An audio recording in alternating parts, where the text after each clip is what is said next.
University के electrical department में poultry farm खुलने का इंकशाफ हुआ है। यूनिवर्सिटी तर्जुमान के मुताबिक डायरेक्टर शोबा इलेक्ट्रिकल डॉक्टर कामरान ने डिपार्टमेंट में मुर्गियां पाल रखी थी। वीडियो सामने आने पर डॉक्टर कामरान ने रात गए शोबे से मुर्गियां गायब कर दी और ये फुटेजेस हमारे पास आ गई हैं, पिक्चर्स आ गई हैं। उल्फत मुगल ने हमें ज्वाइन किया। उल्फत, मुझे ये बताएं, यूनिवर्सिटी में इलेक्ट्रिकल डिपार्टमेंट है जहाँ पे जाहिर सी बात है कि तदरीसी अमल चलता है, बच्चे आते हैं, स्टूडेंट्स पढ़ते, वहाँ पे मुर्गियां पाली हुई थी, पोल्ट्री फार्म बनाया हुआ था वहाँ पे पंजाब यूनिवर्सिटी लाहौर में।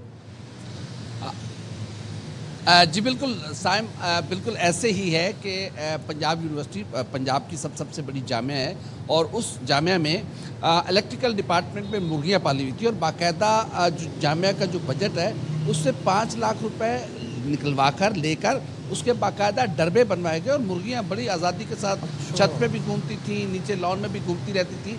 तलबा ने शिकायत की क्योंकि तलबा जो लाइब्रेरी जाते थे तलबा, तो उनको काफ़ी घूम के जाना पड़ता था क्योंकि रास्ते में मुर्गियों का डरबा बन गया था और डॉक्टर कामरान साहब को मुर्गियां रखना बड़ा अच्छा लगता था, उनको पसंद थी मुर्गियां रखना।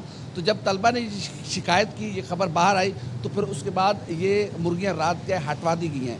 डॉक्टर कामरान का कहना है कि ये मुर्गियां तो उन्होंने इन्वायरमेंट को और ज़रा माहौल को बेहतर और खूबसूरत बनाने के लिए रखी थी, तलबा के बैठने के लिए अलग से जगह बना दी गई थी, लेकिन अभी पंजाब यूनिवर्सिटी ने डॉक्टर कामरान से इसका जवाब तलब कर लिया है। ज़ाहिर है जिस यूनिवर्सिटी ने उनको 5 लाख रुपए का बजट दिया वही यूनिवर्सिटी अब उनसे जवाब तलब करेगी, तो जवाब जैसा होगा वो तो पता है। लेकिन इस तरह की चीज़ें सामने आने से यकीनन जो यूनिवर्सिटी इंतजामिया है वो जवाब देगी है। उल्फत, मैं आपकी बात आप ये कहना चाह रहे हैं कि डायरेक्टर साहब ने यूनिवर्सिटी से 5 लाख रुपए का बजट मंजूर करवाया और वो 5 लाख मुर्गियों पे लगा दिए। जी बिल्कुल ऐसे ही है। 5 लाख मुर्गियों की उसमें फीड भी शामिल है, उसमें मुर्गियों के डरबे भी शामिल है। ज़ाहिर है मुर्गियों को कहीं रात को उन्होंने आराम भी करना था, मुख्तलिफ चीज़ों से भी उनको सेफ भी रखना था कि चोरी ना हो जाए। काफ़ी सारी मुर्गियाँ थी और मुख्तलिफ किस्म की मुर्गियाँ थी, फैंसी नस्ल की मुर्गियाँ थी, ऑर्गेनिक उसके अंदर दी जाती थी, देसी मुर्गियाँ, अंडे देने वाली मुर्गियाँ थी, देसी थी, वलैती मुर्गियाँ थी, कोई फैंसी नस्ल की मुर्गियाँ थी,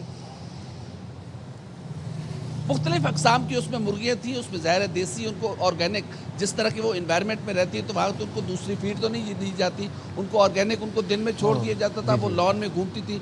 जहाँ तलबा ने बैठ के पढ़ना होता था वहाँ मुर्गियाँ घूम रही होती थी। तो एक अलग ही इन्वायरमेंट बनाया हुआ था इलेक्ट्रिकल डिपार्टमेंट में। अब शोभा देखे और वहाँ पर हो क्या रहा था, तो ये सारी चीज़ें, तो काफ़ी सारी मुर्गियाँ थी जिसमें मुर्गे भी थे, मुर्गियाँ भी थी और यकीनन वो अंडे भी देती होंगी। तो शायद डॉक्टर कामरान साहब ने सोचा कि एक वक्त आएगा कि वो पूरे एक यूनिवर्सिटी में पूरा एक बड़ा पोल्ट्री फार्म बना लेंगे। कहानी सुनी थी मुझे, सोने का अंडा देने वाली मुर्गी, शायद उसकी यहाँ पर तलाश है। थैंक यू सो मच उल्फत। ये बस आपके सामने होता है कोई एग्रीकल्चर डिपार्टमेंट तो, लेकिन मुझे तशवीश ये है कि 5 लाख रुपए की मतलब डरबा बनाया, उसमें फिर मुर्गियां शुर्गियां डाली। काफी शौकीन जो है उनकी जगह जो है उन पर काबिज हो रही है मुर्गियां। अब क्या कह सकते हैं, मुर्गियों का क्या कसूर। Very sad and very unfortunate.